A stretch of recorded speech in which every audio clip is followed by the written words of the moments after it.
नमस्कार विद्यार्थी मित्रांनो, मी Kunal sir, Kalpataru educational services, Nagpur, Gadchiroli, Yavatmal आणि चंद्रपूर. विद्यार्थी मित्रांनो, काल सायंकाळलाच एम.एच. नर्सिंग CETचा रिझल्ट जाहीर झाला आणि बऱ्याचशा मुलांचे फोन व्हॉट्सअप सुरू झाले. त्यांच्या समाधान करण्याच्या अनुषंगाने हा स्पेशली व्हिडिओ बनवतो आहे. एम.एच. नर्सिंग CET ही एक्झाम महाराष्ट्रासाठी BSc नर्सिंग आणि गव्हर्नमेंटला जर GNM करायचं असेल 3 इयर डिप्लोमा कोर्स तर एम.एच. नर्सिंग CET परीक्षा देणे हे बंधनकारक आहे. आणि 12th PCBमध्ये तुम्हाला 12वीच्या फिजिक्स, केमिस्ट्री, बायोलॉजी या 3 विषयाची टोटल कॅटेगरीच्या मुलांना 120 आणि ओपन आणि WSला 135 असणं अनिवार्य आहे. एम.एच. नर्सिंग CETमध्ये जर तुम्हाला 40% कमी गुण असतील तरी काळजी करू नका. मागील वर्षी किंवा 2024मध्ये शेवटी शासनाने एलिजिबिलिटी कटऑफ कमी केला आणि एम.एच. नर्सिंग CETला प्रवेश दिला. त्या मुलांना फक्त थोडं शेवटपर्यंत वाट बघावं लागेल.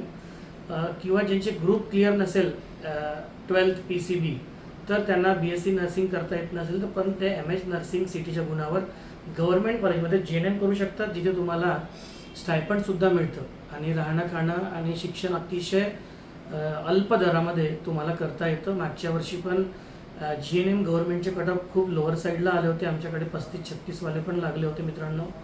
त्यामुळे फक्त तुम्ही एक संयम ठेवा, पेशन्स ठेवा आणि काळजी करू नका, पॅनिक होऊ नका आणि चुकीच्या मार्गाला बळी पडू नका. कारण मार्केटमध्ये खूप एजंट्सचा सुळसुळाट आहे. तुमच्या घरी येतील, तुम्हाला 100%चा ॲश्युरन्स देतील, ॲडमिशन करून देतो म्हणतील. अशा लोकांपासून सावध राहा. सर्व प्रवेश प्रक्रिया ह्या ऑनलाईन आणि ट्रान्सपरंट आहे. तुम्हाला पैसे जास्त खर्च करायची गरज नाही. कॅप राऊंड थ्रूच तुमचा नंबर सिलेक्शन होतं. कमी स्कोर असेल तरी मागच्या वर्षी पण नीटमध्ये जस्ट इलिजिबल स्कोरच्या कमीही मुलं 10-12% मुलंसुद्धा कॅप थ्रूच लागले. त्यामुळे अशा कोणत्याही अनधिकृत मार्गाचा अवलंब करू नका. कल्पतरूसारखे भरपूर प्रामाणिक काउन्सिलिंग सेंटर आहे जे फक्त तुमच्याकडनं प्रवेश प्रक्रिया करून द्यायची फीस घेतील आणि तुमचं पूर्ण प्रवेश करून तुम्हाला चांगल्यात चांगल्या कॉलेजला नंबर लागेल यासाठी पूर्ण मदत करेल. त्यामुळे पॅनिक होऊ नका.